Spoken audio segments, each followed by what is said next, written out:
سلام عزیزان، روزتون بخیر، خسته نباشین. ببینید این یه دونه لاجورد افغانه. مشتری آورده میخواد فست پیکسل بزنه، دو طرف، هم این طرف هم این طرف باید کات بخوره، فول کات هم میخوره، کل روش زوایاش با زوایا پر میشه و به شکل قلب هم میخواد، هرت کات میخواد بزنه.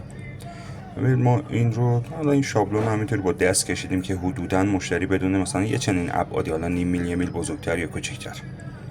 اینم با من همراه باشید، کار شکل میخوایم ازش در بیاریم، بسیار زیبا هم میشه. روزتون خوش، ایام بکام.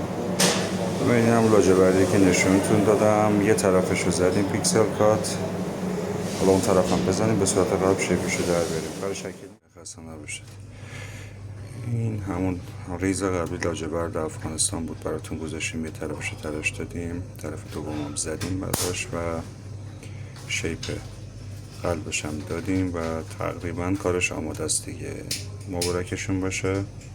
تو این زمینه کار سفارشی بود، در خدمتتون هستیم.